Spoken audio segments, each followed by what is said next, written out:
Evening everyone. देखिए बेटा, हमारा जो डायरेक्टिंग का टॉपिक चल रहा था, इसके कुछ टॉपिक्स हमारे रह गए थे, तो उन्हीं टॉपिक्स को हम पूरा करते हैं।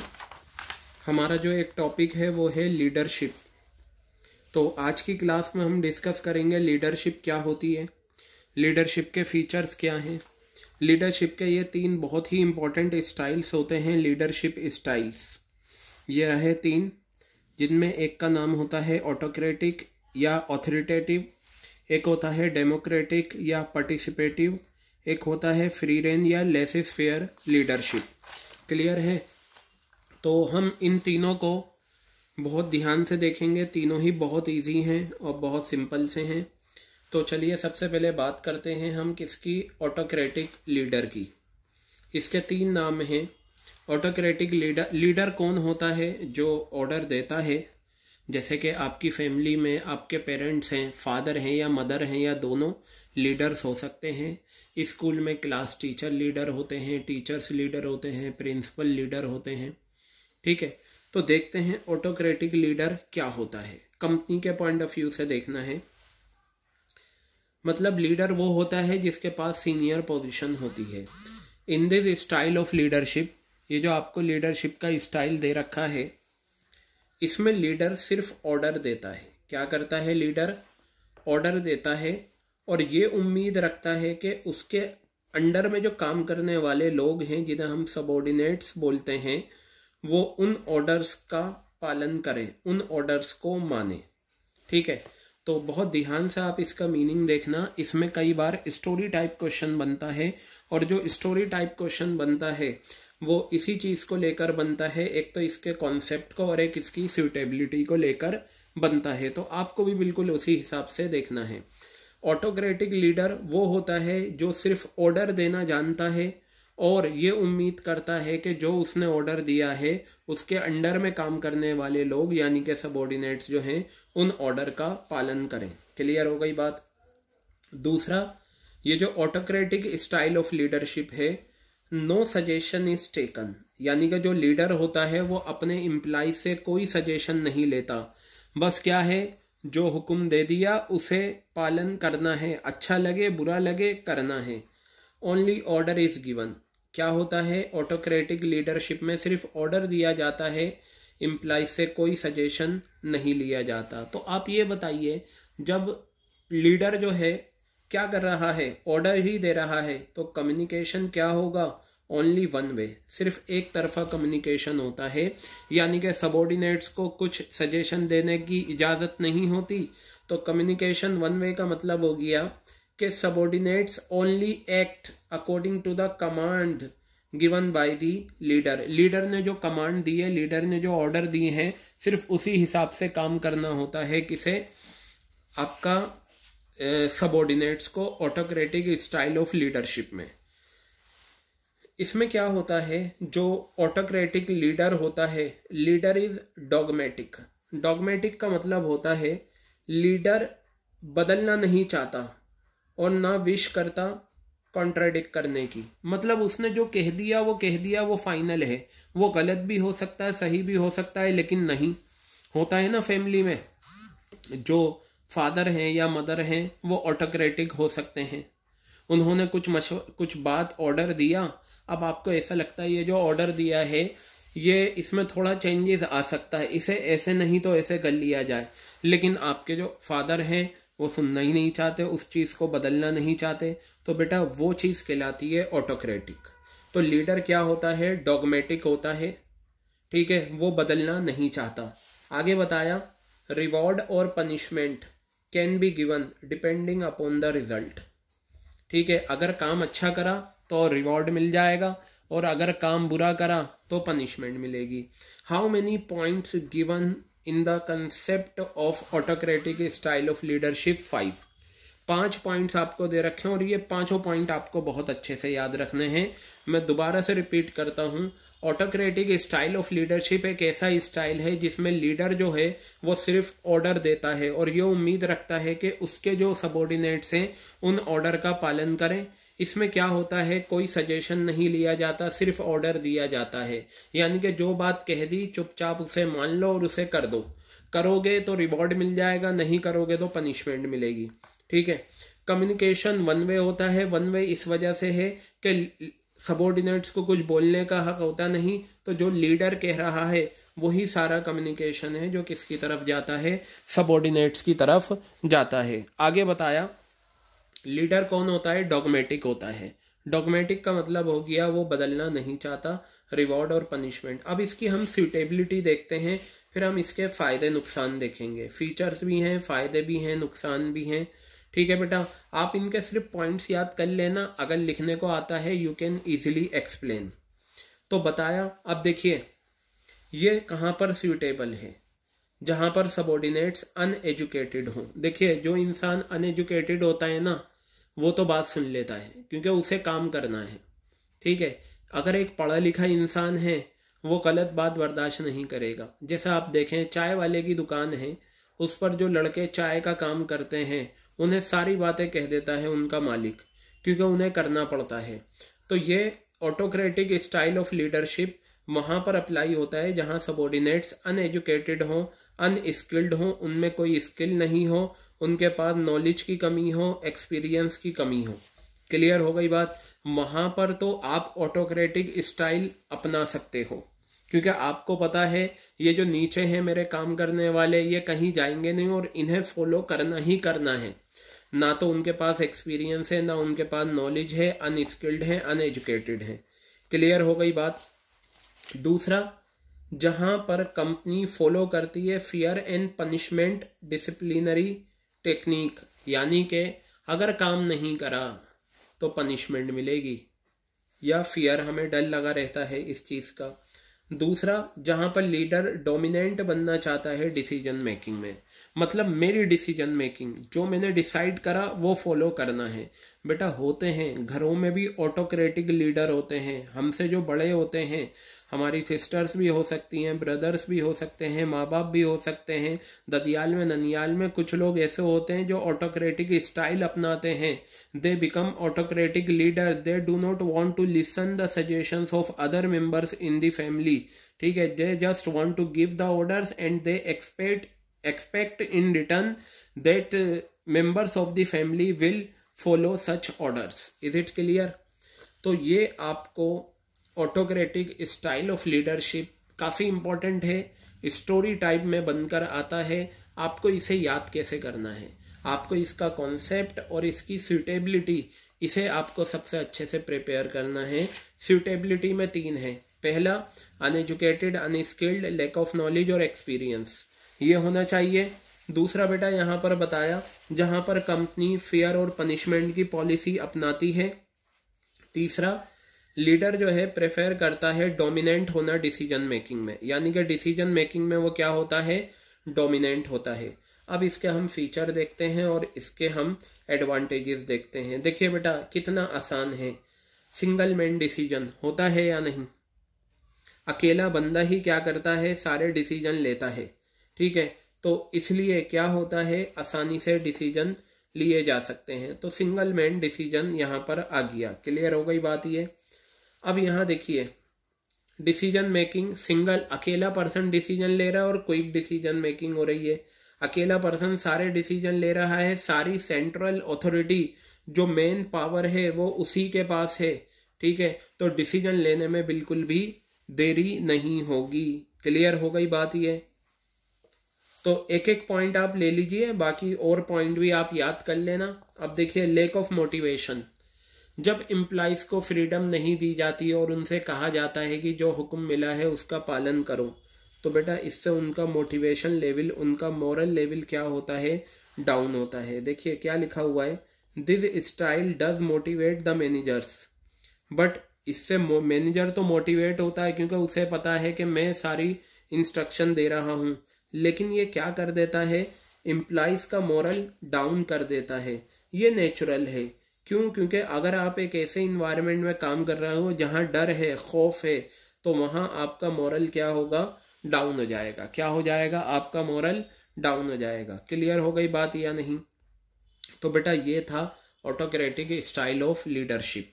ठीक है, जिसमें हमने सूटेबिलिटी करी, तो आप एक एक फीचर, एक एक फायदा नुकसान देख सकते हो। अगर मान लो 2 आ गए तो आप सिर्फ पॉइंट याद रखो, आप दोनों प्रिपेयर कर लेना, पॉइंट याद कर लेना। अगर आपको कॉन्सेप्ट याद है तो आप आसानी से लिख सकते हो, लेकिन मैं बताऊं अपने पास से मत लिखना। अपने पास से लिखने का मतलब पता है क्या होता है? अगर ये लेक ऑफ मोटिवेशन आया तो आप इस लेक ऑफ मोटिवेशन की जो एक्सप्लेनेशन है बिल्कुल वही बताओ जो होनी चाहिए। वर्ड्स का खेल आप अपने हिसाब से देख सकते हो, इसका मतलब होता है अपने पास से लिखना। अपने पास से लिखने का मतलब ये नहीं होता ऑटोक्रेटिक स्टाइल ऑफ लीडरशिप पूछा और आप पता नहीं कौन से गाने की कहानी सॉन्ग लिख दिया या किसी स्टोरी को लिख दिया या आपने कोई और कहानी लिख दी। ये अपने पास से लिखने का मतलब नहीं होता। अपने पास से लिखने का मतलब होता है वर्ड्स आप अपने यूज करके उसे बेहतर बना सकते हो। क्लियर हो गई बात? तो बेटा ये था आपका ऑटोक्रेटिक स्टाइल ऑफ लीडरशिप। इसका डायग्राम भी होता है, डायग्राम मैं आपको बनवा दूंगा, ठीक है। होप आपको ये ऑटोक्रेटिक स्टाइल ऑफ लीडरशिप अच्छे से क्लियर हो गया। अब बेटा आ जाओ डेमोक्रेटिक और पार्टिसिपेटिव लीडरशिप। ये सारे नाम आप याद रख लेना। ये थोड़ा सा इसका उल्टा है, मतलब यहाँ तो ऑर्डर दिया जाता है और सजेशन नहीं लिए जाते। यहाँ पर क्या होता है, एम्प्लॉइज के सजेशन लिए जाते हैं।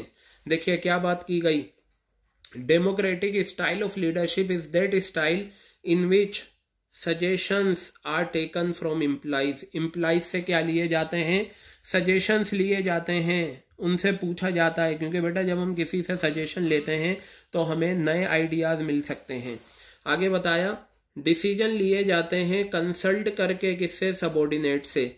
यहाँ तो ऑटोक्रेटिक में तो जो ऑटोक्रेटिक लीडर होता है वही डिसीजन लेता है, लेकिन बेटा डेमोक्रेटिक में क्या होता है, डिसीजन लिए जाते हैं सबॉर्डिनेट से कंसल्ट करके, उनके सजेशन। यानी कि ये जो 2 इसके पॉइंट हैं वो इसके नेगेटिव पॉइंट थे। यहाँ देखिए नो सजेशन इज टेकन, यहाँ पर क्या किया जाता है, सजेशन टेकन किए जाते हैं एम्प्लॉइज से। क्लियर हो गई बात? यहाँ पर डिसीजन मेकिंग क्या होती है, अकेले होती है। यहाँ डिसीजन मेकिंग सबॉर्डिनेट्स के साथ की जाती है। ये स्टाइल जो है एनकरेज करता है सबॉर्डिनेट्स को कि वो डिसीजन मेकिंग में पार्टिसिपेट करें। अगर उनके दिमाग में कोई आइडियाज हैं तो वो बताएं ताकि डिसीजन लेने में आसानी हो। डेमोक्रेटिक लीडर जो होता है वो ये पहचान करता है कि लोग काम अच्छे से करेंगे अगर उन्होंने अपने कुछ ऑब्जेक्टिव्स बना रखे हैं। डेमोक्रेटिक लीडर क्या करता है, रिस्पेक्ट करता है अदर ओपिनियन की। ये तो ऑटोक्रेटिक लीडर तो ये दूसरों का ओपिनियन ही नहीं लेता। डेमोक्रेटिक लीडर क्या करता है, रिस्पेक्ट करता है दूसरों के ओपिनियन की और सपोर्ट करता है सबॉर्डिनेट्स को कि वो अपनी ड्यूटीज अच्छे से परफॉर्म करें और जो ऑर्गेनाइजेशन के ऑब्जेक्टिव बने हुए हैं उन्हें हासिल करने की पूरी कोशिश करें। क्लियर हो गई बात? Democratic leaders exercise more control, ये कंट्रोल करता है by using forces with in the group. Group में ही ये क्या करता है, कंट्रोल करता है अच्छे से। अब इसकी सूटेबिलिटी भी देख लो, ठीक है। टू इंक्रीज जॉब सेटिस्फेक्शन, जहां पर जॉब सेटिस्फेक्शन को बढ़ाना हो और जहां पर एम्प्लॉइज को आज़ादी देनी हो, ठीक है। तो जब बताओ, जब हम उनसे डिसीजन कंसल्ट करेंगे, डिसीजन के लिए उनके सजेशन लेंगे तो थोड़ी बहुत आज़ादी उन्हें मिलेगी। इससे उनका जॉब से रिलेटेड जो सेटिस्फेक्शन है वो बढ़ेगा, ठीक है। और यहाँ क्या होता है, डिसीजन मेकिंग को शेयर किया जाता है सबॉर्डिनेट्स के साथ। क्या किया जाता है, डिसीजन मेकिंग को सबॉर्डिनेट्स के साथ शेयर किया जाता है। अब इसके कुछ फायदे, कुछ नुकसान और कुछ फीचर्स। बहुत सिंपल है, देखिए बिलीफ इन एम्प्लॉइज, एम्प्लॉइज में भरोसा है तभी तो उनसे डिसीजन लिया जा रहा है, तभी तो उनसे सजेशंस लिए जा रहे हैं। आप एक पॉइंट कर लो कोई सा भी, देखिए मैनेजर ये बिलीव करता है कि एम्प्लॉइज जो होते हैं बाय नेचर काम करना चाहते हैं, वो अपना काम दिलचस्पी के साथ करते हैं, अपनी जिम्मेदारियों को एक्सेप्ट करते हैं और कोशिश करते हैं अपने काम को बेहतर तरीके से परफॉर्म करने की। क्लियर हो गई बात? ये आप एक पॉइंट ले लीजिए। दूसरा, यहाँ पर क्या था, लेक ऑफ मोटिवेशन, यानी कि मोरल डाउन होता है, यहाँ पर हाई मोरल हो जाता है। ये बताओ जब सजेशन लिए जाएंगे, उनसे डिसीजन मेकिंग में उन्हें पार्टिसिपेट करने के लिए कहा जाएगा तो इससे उनका मोरल बढ़ेगा या नहीं? तो बताया under this style enthusiasm of the manager, manager का जो एंथोजियाज्म होता है, और इम्प्लाइज जो होता है स्काई हाई, आसमान पर होता है इम्प्लाई, यानी कि मैनेजर्स का एंथोजियाज्म और employees sky high, both consider each other their well wisher, दोनों ही मैनेजर भी और इम्प्लाइज भी एक दूसरे को समझते हैं कि वो दोनों के वेल विशर हैं। क्लियर हो गई बात। तीसरा है time consuming, this style is time consuming because subordinates are always consulted, इससे क्या होता है, डिसीजन में डिले होता है। सही बात है, जब कंसल्ट करोगे तो टाइम लगेगा, इस वजह से इसे टाइम कंज्यूमिंग कहा गया। तो पता चला जो इसके नुकसान थे वही इसके फायदे बने। दोनों में आपने देखा, ऑटोक्रेटिक लीडर मशवरा करना नहीं चाहता, सजेशन नहीं लेता, फियर और पनिशमेंट वाली पॉलिसी वो अपनाता है। डेमोक्रेटिक लीडर सजेशंस लेता है एम्प्लॉइज के, ठीक है, उनसे कंसल्ट करता है, उनका वेल विशर होता है। क्लियर हो गई बात ये। तो यहां पर एम्प्लॉइज को बिल्कुल भी आज़ादी नहीं दी जाती, बस जो कह दिया वो फॉलो करना है। डेमोक्रेटिक लीडरशिप स्टाइल में कंसल्ट किया जाता है, पावर होती है डेमोक्रेटिक लीडर के पास, सारी पावर नहीं देते लेकिन सजेशन और डिसीजन लिए जाते हैं। क्लियर हो गई बात। Last but not the least style of leadership is left free rein और लेसिस फेयर लीडरशिप। तो बेटा ये देख लो, फ्री रेन और लेसिस फेयर लीडरशिप क्या होती है। इस लीडरशिप स्टाइल में जो लीडर होता है वो कंप्लीट फ्रीडम, आज़ादी दे देता है किसे, सबॉर्डिनेट्स को। आप ऑब्जेक्टिव बनाओ और आप अपने तरीके से उन ऑब्जेक्टिव्स को अचीव करने की कोशिश करो, ठीक है। लेकिन बेटा ऐसा तभी होगा, ये बताओ, एक मालिक है, वो दुकान पर बैठता है, ठीक है। अब क्या है, उसने अपने बिजनेस को बढ़ाया, क्या करा, उसने अपने बिजनेस को बढ़ाया। अब वो दूसरा बिजनेस भी देखता है, तो एक टाइम में एक जगह बैठ सकता है। तो उसने क्या करा, उसने अपना एक बिजनेस अपने एम्प्लॉइज पे छोड़ दिया कि तुम देखो, एक बंदा है मोहन, उसको दे दिया। ये बताओ, मोहन जो है हाईली नॉलेजेबल है, हाईली एक्सपीरियंस है, ट्रस्ट वर्दी है, ट्रस्ट करता है, तभी तो उस पर छोड़ा है। इसे बोलते हैं कंप्लीट फ्रीडम दे देना। तो फ्री रेन या laissez faire style of leadership में high degree of independence is given. Independence का मतलब आज़ादी किसे, सबॉर्डिनेट्स को दी जाती है कि वो अपने ऑब्जेक्टिव्स तैयार करें और उनको अचीव करें, ठीक है। सुपीरियर का यानी कि जो बॉस होता है उसका कोई इंटरफियरेंस नहीं होता in taking decisions bye subordinate. Subordinate जो डिसीजन ले रहे हैं, जिन्हें आज़ादी दी गई है, जब वो डिसीजन लेंगे तो सुपीरियर क्या है, इसमें इंटरफियरेंस बिल्कुल भी नहीं करेगा। आगे बताया, leader avoids power unless it is essential. Leader जो है पावर अवॉइड करता है जब तक कि ये ज़रूरी ना हो जाए। सबॉर्डिनेट्स जो होते हैं वो अपने task, work on their own task, resolving issues themselves, मतलब खुद करते हैं। लेसिस फेयर या फ्री रेन में क्या होता है, जो लीडर होता है फ्री रेन लीडर, वो बिल्कुल भी इन्वॉल्वमेंट नहीं लाता जब तक के ज़रूरी ना हो।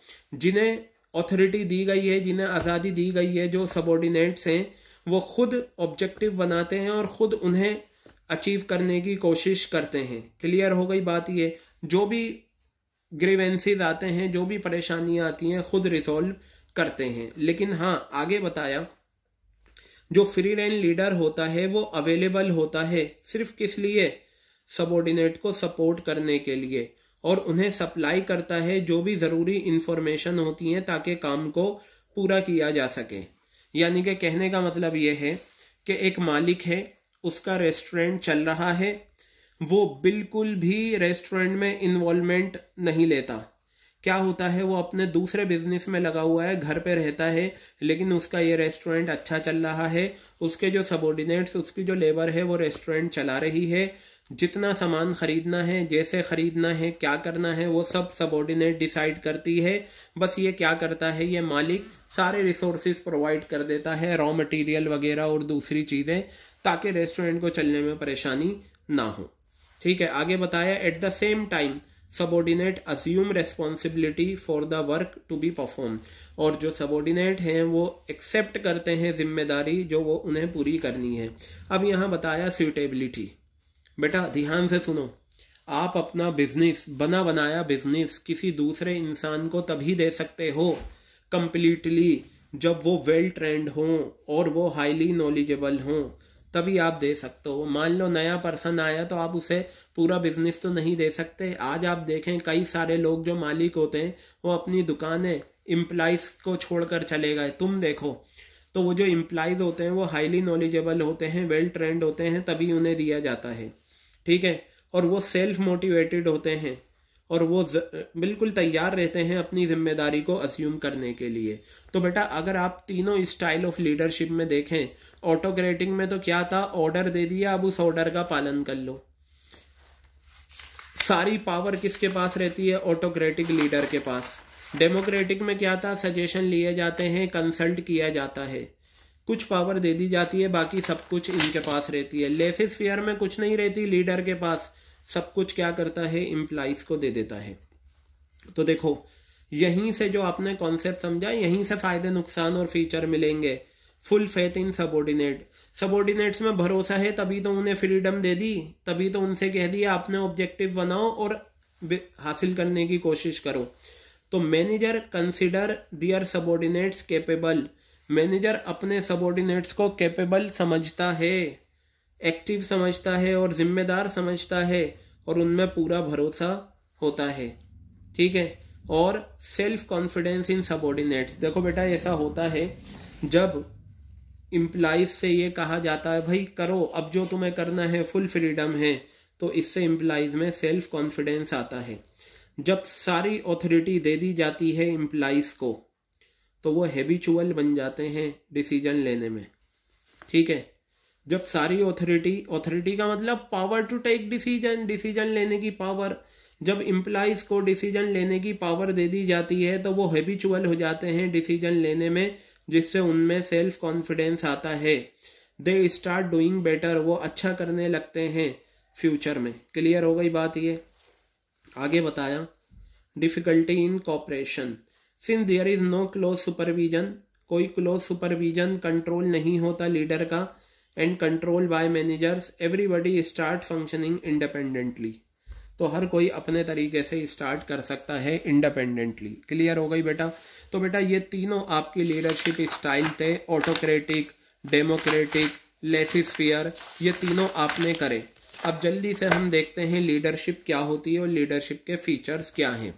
लीडरशिप का आपने नाम सुना होगा, लीडरशिप का नाम सुनते ही दिमाग में आता है कोई हमसे बड़ा है और वो हमें क्या कर रहा है, लीड कर रहा है, हमें सही रास्ता दिखा रहा है, हमें सही गाइडेंस दे रहा है। तो पढ़ते हैं लीडरशिप के बारे में। लीडरशिप एक प्रोसेस है influencing the behaviour of people, लोगों के बिहेवियर को इन्फ्लुएंस करना, मुतासिर करना, चेंज करना बिहेवियर, बाय मेकिंग देम, उन्हें इस काबिल बनाना कि स्ट्राइव वॉलंटरीली, वो अपनी मर्जी से बेहतर कोशिश करें ऑर्गेनाइजेशन के गोल्स को अचीव करने के लिए। क्या कहा, बिहेवियर, लोगों के बिहेवियर को इन्फ्लुएंस, मुतासिर करने वाला प्रोसेस है। किस तरीके से, लीडरशिप में लीडर करता क्या है, जो एम्प्लॉइज होते हैं उनको इतना लीड करता है कि वो कोशिश करें वॉलंटरीली विदाउट एनी प्रॉब्लम, ताकि ऑर्गेनाइजेशन का गोल अचीव हो। क्लियर हो गई बात ये। आप ये चाहें तो ये लाइन हटा दें। आगे बताया an individual possessing attributes of leadership, attributes का मतलब होता है बेटा क्वालिटीज। एक ऐसा इंसान जिसके पास लीडरशिप वाली क्वालिटीज होती हैं उसे लीडर कहा जाता है। आपके घर में आपकी बड़ी बहन लीडर हो सकती हैं, आपके भाई लीडर हो सकते हैं, माँ बाप लीडर हो सकते हैं, चाचा चाची, मामा मामी, ताया ताई, खाला खालू, फुप्पा फुप्पी, छोटे भाई बहन, कोई भी लीडर हो सकता है जिसके अंदर लीडरशिप वाली क्वालिटीज हैं, जो थोड़ा बेहतर करता है। आगे बताया लीडरशिप में जो लीडर होता है वो ना सिर्फ अपने not only commits his followers to organizational goals, जो ऑर्गेनाइजेशन के गोल्स हैं ना सिर्फ उसकी तरफ ले जाता है बल्कि पूल्स नीडेड रिसोर्सेज प्रोवाइड करता है, गाइड करता है, मोटिवेट करता है सबऑर्डिनेट्स को ताकि वो उन गोल्स को अचीव करें। क्लियर हो गई बात ये। अब बेटा हम बात करते हैं फीचर्स ऑफ लीडरशिप। तो ऊपर से ही पता चलेगा, एक तो ये इन्फ्लुएंसिंग प्रोसेस है, बिहेवियर को क्या करता है, इन्फ्लुएंस करता है। क्लियर हो गई बात। Leadership is an influencing process, एक लीडर इस तरीके से बर्ताव या बिहेव करता है अपने फॉलोवर के साथ कि they automatically come under his influence. होता है ना, बहुत सारे लोगों में इन्फ्लुएंस करने की आदत होती है, मतलब हम कितना भी गुस्सा हों लेकिन उनके बिहेवियर इस तरीके का होता है, हमारा सारा गुस्सा दूर हो जाता है और जैसा वो कहते हैं हम वैसा करने लगते हैं। ये क्वालिटीज होती है लीडर के अंदर इन्फ्लुएंस करने की। ठीक है, जो एम्प्लॉइज होते हैं वो काम करना शुरू कर देते हैं जैसा कि उनका लीडर उन्हें बताता है। बाद में बात आती है बिहेवियर चेंजिंग प्रोसेस, इससे एम्प्लॉइज का बिहेवियर भी चेंज होता है। Leadership has the power, leadership में इतनी पावर होती है कि वो फॉलोवर्स जो होते हैं, फॉलोवर्स कौन होते हैं कंपनी में? सबऑर्डिनेट्स। और लीडर कौन होता है? मैनेजर। तो मैनेजर के पास इतनी पावर होती है कि वो अपने एम्प्लॉइज की बिहेवियर को चेंज करे। जिस मैनेजर के पास ये एबिलिटी होती है वो अच्छा वर्क परफॉर्मेंस अपने एम्प्लॉइज से ले सकता है। आगे बताया interpersonal relation between leader and followers. Chief requirement, leadership की जो सबसे मेन रिक्वायरमेंट है वो क्या है?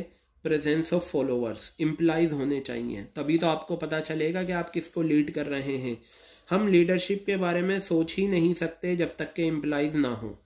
अगर हमें लीडरशिप को मीनिंगफुल बताना है तो ज़रूरी है कि हमारे फॉलोअर्स हमारे साथ काम करें। इसलिए लीडरशिप ये बताती है interpersonal relations between the leader and the followers. Clear हो गई बात ये। अब बताया achieves common goals, leadership achieves not only the objective of the organization. Leader जो होता है वो अपने एम्प्लॉइज को ना सिर्फ इतना इन्फ्लुएंस करता है कि ऑर्गेनाइजेशन के गोल्स अचीव हो, बल्कि उनके इंडिविजुअल गोल्स भी क्या हों? अचीव हों। कॉन्टिन्यूस प्रोसेस है। देखिए बेटा, हमारे घरों में हमारे माँ बाप, हमारे एल्डर ब्रदर सिस्टर हमें क्या करते हैं? लीड करते रहते हैं, हमारे बिहेवियर को चेंज कर सकते हैं, करते रहते हैं। तो इसलिए कहा गया लीडरशिप जो ज़रूरी होता है not on any particular occasion but is needed all the time, ये हमेशा के लिए होता है, हर वक्त हमें लीडरशिप की ज़रूरत पड़ती है। तो बेटा ये था हमारा डायरेक्टिंग के टॉपिक से लीडरशिप। लीडरशिप का कॉन्सेप्ट, लीडरशिप का सिंपल सा मीनिंग आप याद रखिए, लोगों के बिहेवियर को इन्फ्लुएंस करने वाला प्रोसेस है। क्या है? लोगों के बिहेवियर को इन्फ्लुएंस करने वाला प्रोसेस, और उसकी कैरेक्टरिस्टिक्स ये होती हैं। बाकी ये पीछे हमने तीनों style, leadership style, autocratic, democratic और हमने लेसिस फेयर ये कंप्लीट कर लिया। क्लियर हो गई बात ये।